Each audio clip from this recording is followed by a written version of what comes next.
मेरी जान मेरा कश्मीर, दिल में है बस ये तस्वीर। मेरी जान मेरा कश्मीर, दिल में है बस ये तस्वीर। दिल के घाव की मरहम तू वादी है रूहानी। प्यार मोहब्बत की जागे नूरशी सी नूरानी। मेरी जान मेरा कश्मीर, दिल में है बस ये तस्वीर।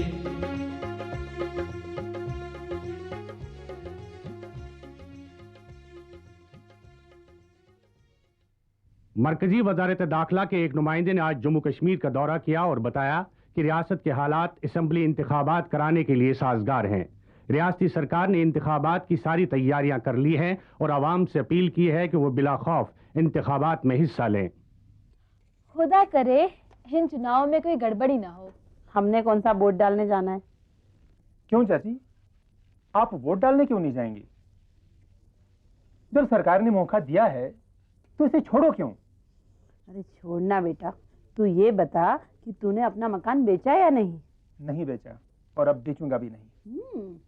ज़हे नसीब, कश्मीर पे प्यार उमड़ आया है या फिर? अब तुम जो समझो। मुश्ताक कहाँ है? वो अभी 4 दिन पहले तो आए थे भाईजान। कह रहे थे अगली बार पुनीत से जरूर मिलूंगा, बचपन का दोस्त है। क्यों अम्मी?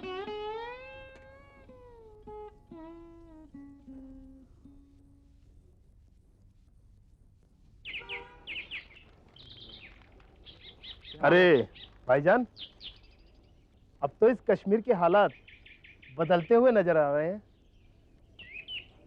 हाँ, असेंबली इलेक्शन जो होने वाला है, लगता है अब बहुत कुछ बदलेगा। भाईजान, हम कश्मीरियों को सिर्फ एक मौका मिला है अपनी हुकूमत चुनने का। अब दहशत का आलम जितनी जल्दी ख़त्म हो उतना ही अच्छा है।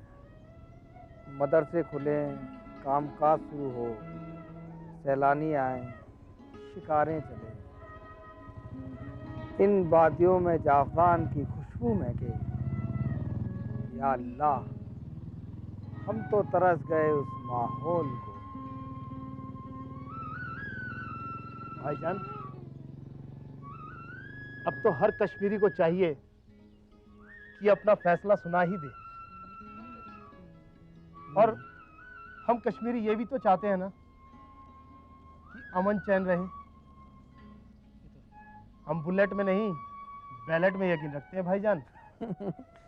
हुकूमत भी तो यही चाहती है। हाँ भाईजान, सही कह रहे हैं आप। कश्मीर में इलेक्शंस होना यहाँ के बदलते हालात का नजारा है। कई सालों बाद ये एक बहुत बड़ा पॉजिटिव स्टेप है पब्लिक के लिए। ऐसे में हम सब की जिम्मेदारी और भी बढ़ जाती है।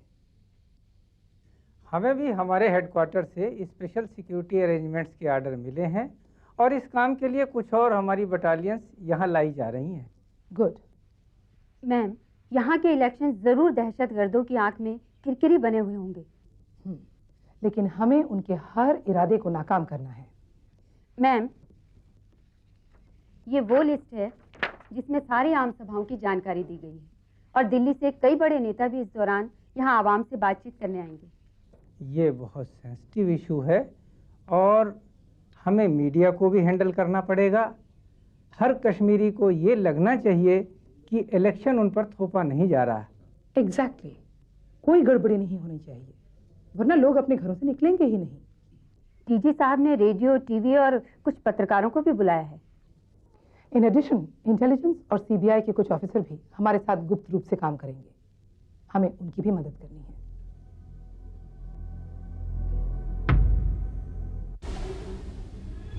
रुपया और असला बहुत मिलेगी। अब तो तालीम याफ्ता नौजवान भी हमारे साथ है। क्यों सुल्तान? हाँ चीफ, यही वक्त है जब हम अपनी बात आवाम तक पहुंचा सकते हैं। चीफ, अगर ये इलेक्शन में कामयाब हो गए तो आवाम पर से हमारा खौफ खत्म हो जाएगा, फिर उनसे हमारी बातों को मनवाना मुश्किल हो जाएगा। हाँ, आजादी के ख्वाब में मजहब का कट्टरपन उन्हें सोने नहीं देगा, और जब तक वो डरते हैं हमारी फतेह का रास्ता बिल्कुल साफ है। और कमांडर, कुछ रुपयों का लालच देकर नए लौंडों को भर्ती किया जा सकता है। एनकाउंटर में कुछ नए लोग भी तो चाहिए। ओए, तुम तो सब बातें समझने लगी है।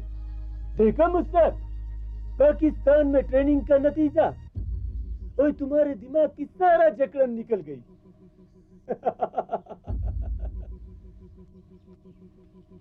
ये लो सुल्तान, इसी बात पे। नहीं चीफ, आज नहीं, नमाज का वक्त हो रहा है।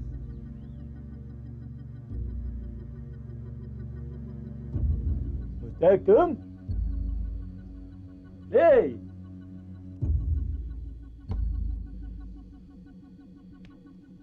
ये इलेक्शन कामयाब नहीं हो, उसके लिए अच्छा स्कीम बनाओ। ओए, इसको अच्छे से बहुत मान मिलेगी, बहुत सारा माल।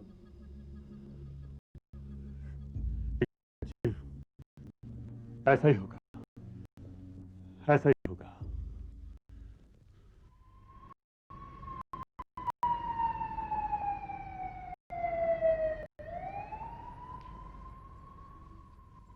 पुलिस की नजर इस घर पर पड़ चुकी है।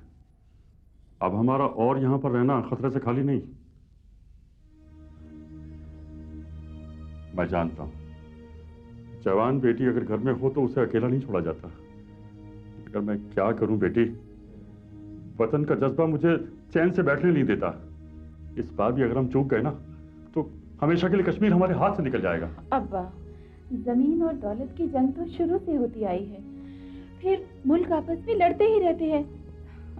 इस सब से हासिल क्या होगा अब्बा? हासिल होगी जीत। बेटी, मैंने तेरी फूफी को इतला कर दी है, वो 1-2 रोज में तुझे आकर ले जाएगी। कहाँ ले जाएगी? यहीं श्रीनगर में। तुम कुछ दिनों के लिए उसी के पास जाकर रहो। ये तो ठीक है, और फिर यहाँ के हालात भी अच्छे नहीं है। पुलिस की तलाशियां हम लोगों का जीना हराम कर देगी। बेटी, जिहादी हूं, मानता हूं, मुल्क के लिए सब कुछ कुर्बान कर चुका हूं, ये भी मैं मानता हूं। जंग में जज्बात की कोई जगह नहीं होती, ये भी मैं जानता हूं बेटी, लेकिन फिर भी मैं तेरा बाप हूं। तेरे सिवाय इस दुनिया में मेरा है ही कौन। चल सो जा, मौका देखकर हम भी निकल लेंगे। चल।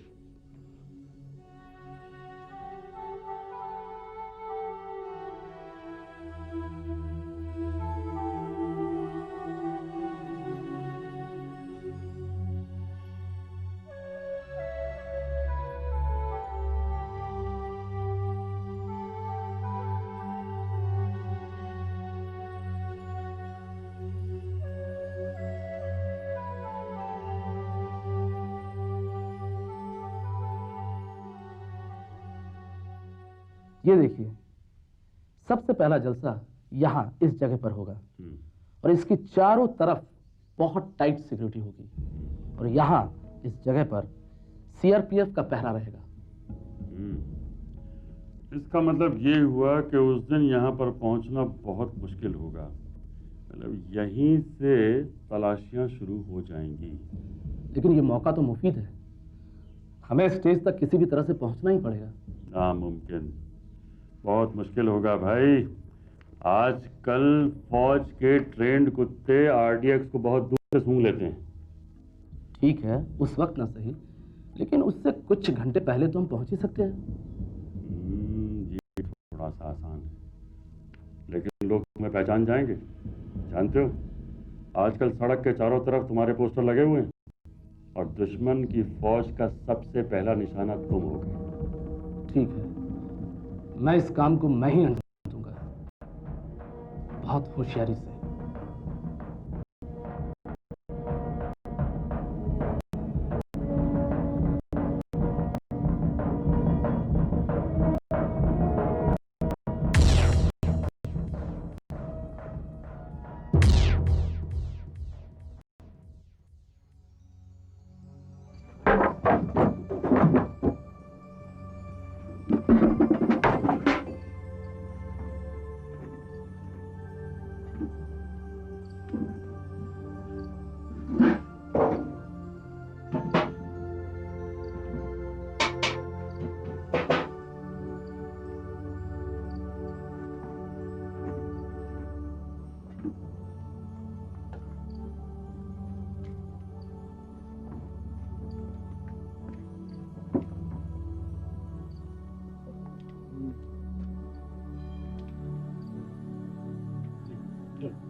सर, मकान बंद है और ताला लगा हुआ है।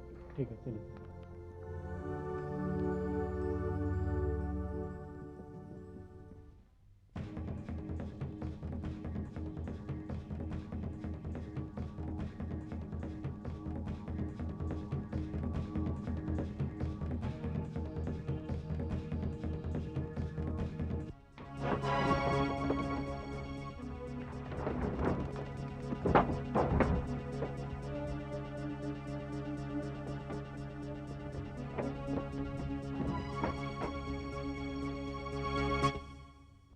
नजमा, मैंने तुम्हें जो कुछ भी कहा था वो सच है,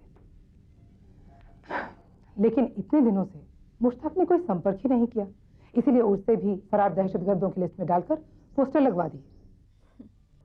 आज नहीं तो कल ये तो होना ही था। मुश्ताक अगर मुझे एक भी खबर कर देता तो हम इस झमेले से बच जाते। लेकिन एसपी साहिबा, हारी तो आप अभी भी नहीं हैं। क्यों? वो तुम्हारे पास आया था क्या? नहीं, पर आपके लिए उसने एक इत्तला भिजवाई है, लेकिन वो जालिम लोग बराबर उस पर निगाह रखे हुए हैं। मैं जानती थी मुश्ताक ऐसा नहीं करेगा। वो हमारा आदमी है, वो दहशतगर्दों के संग नहीं मिलेगा। क्या इत्तला की है उसने? उसने ये इत्तला भिजवाई है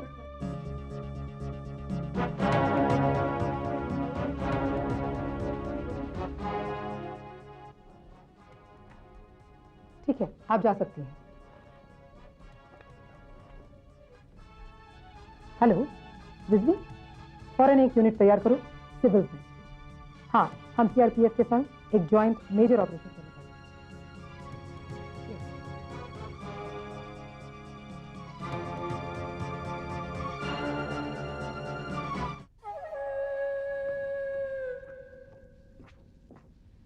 मोहम्मद। जी जनाब। सुल्तान किधर है? जी वो ऑपरेशन झंडा चौक के लिए बाहर है। मुश्ताक? जी वो भी उनके साथ है। वाह, क्या हुआ जनाब? अगर ये तंजीम के साथ गद्दारी है तो इसका अंजाम ठीक नहीं होगी। ओए, हम अपना मुल्क छोड़कर यहाँ पर बैठिए, और वो साकी माफ। हुआ क्या है जनाब? उस सिक्योरिटी वालों को झंडा चौक के ऑपरेशन की खबर लग गई है। हमारे किसी आदमी ने उनको इत्तला दी है।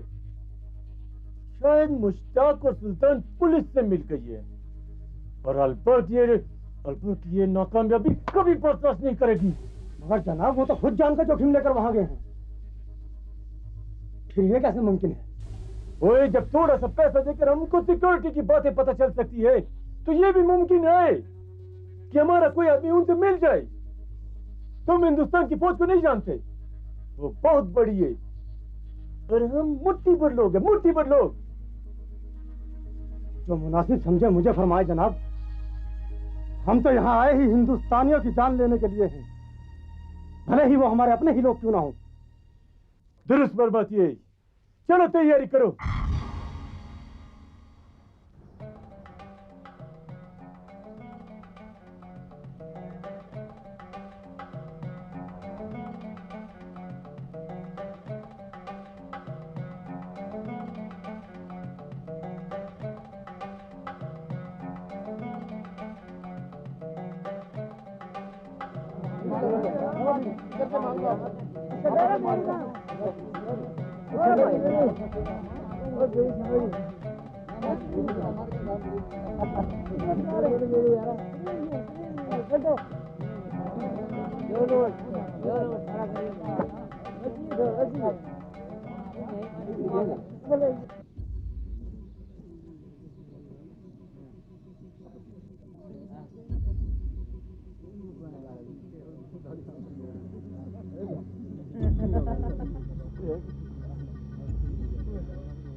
जिसके साथ मिलने के लिए मैं इतने दिनों से बेकरार था, वो इस रूप में मिलेगा मैंने सोचा भी नहीं था।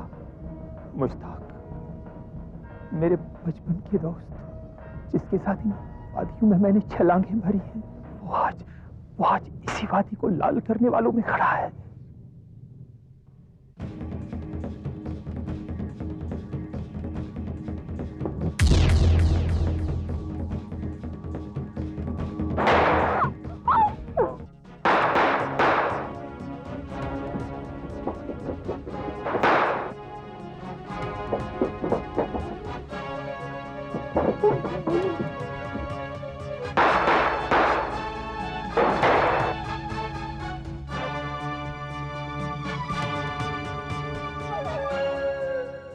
मेरी बेटी नजमा, ये क्या हो गया बेटे? ये क्या हो गया नजमा बेटे? तुम यहाँ सदाम, मैं सब कुछ आपको बता दूंगा। ये नजमा कौन है? पहले मेरी नजमा को आप बचा लो। मेरी बेटी है। नजमा, ये तूने क्या किया? बड़ी साहिबा, मेरी बेटी को बचा लो। बड़ी साहिबा, मेरी बेटी को बचा लो। क्यों? औरों को मारते हुए दर्द कहाँ था? मैंने किया कि सजा मेरी बेटी को मत दो। इसे बचा लो बड़ी साहिबा, इसे बचा लो। एम्बुलेंस का इंतजाम करो। सुनिए, मुझे इंस्पेक्टर कृष्णा से बात करनी है। वो डिस्ट्रिक्ट हॉस्पिटल गई हैं, अभी आती होंगी। मेरी बेटी कुछ खबर मिली? कैसी है वो? क्यों? जब दूसरों के सीने में गोलियां उतारते थे तब ये दर्द महसूस नहीं होता था?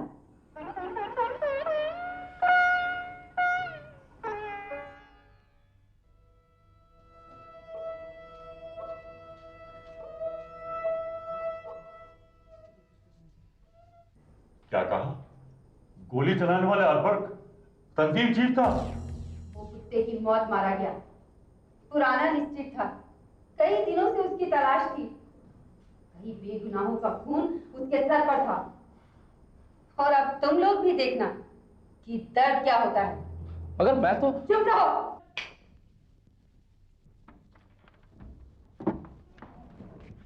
हालत तो नाजुक खराब, लेकिन उनको होश आ गया। आप जाके मिल सकते हैं।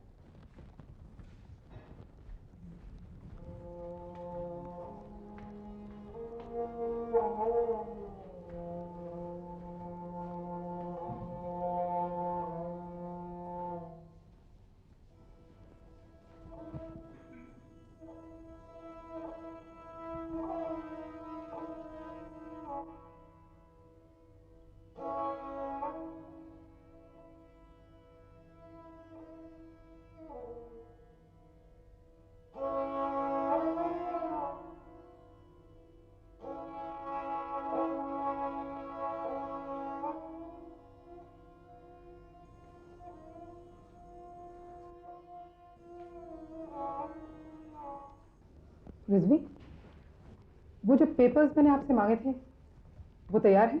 जी मैम, ये वो एप्लीकेशन है जो आपने मांगी थी।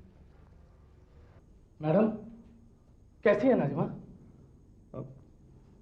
खुदा उसे लंबी उम्र बख्शे। सब खैरियत तो है?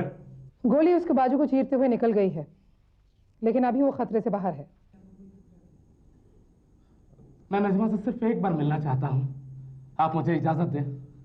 मैं उसका बाप हूँ, बड़ी मेहरबानी होगी अगर सिर्फ एक बार उसके दीदार करने दें आप। नजमा तुम दोनों की सूरत तक नहीं देखना चाहती। क्या?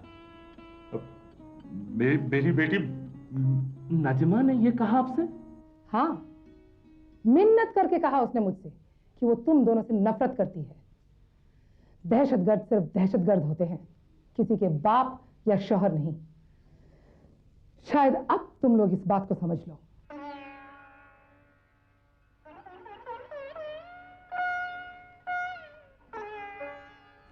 या अल्लाह, जिहाद में ये मकाम भी देखना था।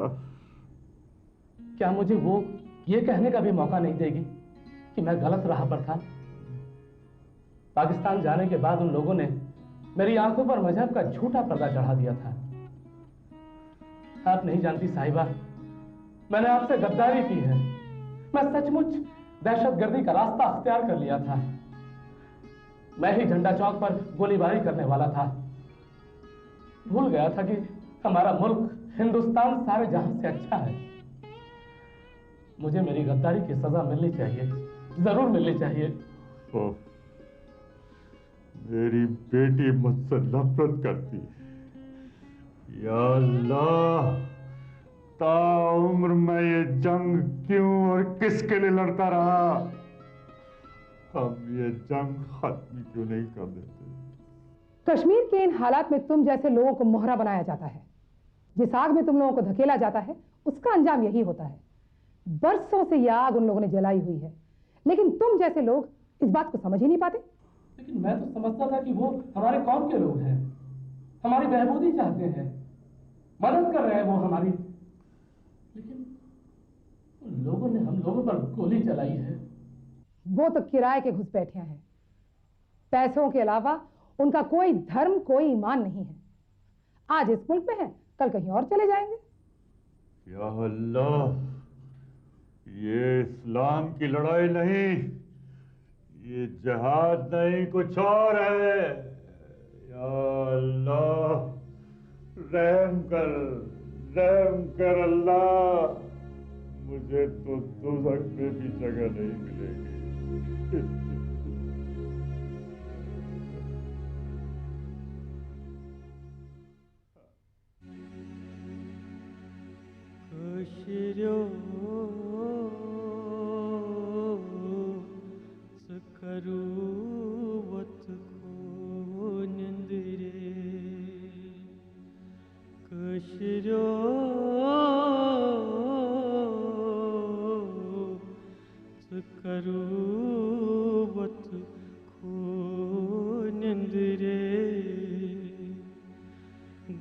दिश अख्ताब दीवान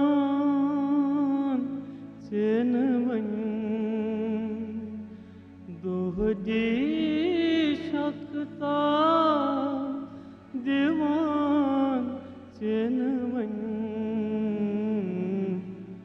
मत कर चैन गछ हुशार वन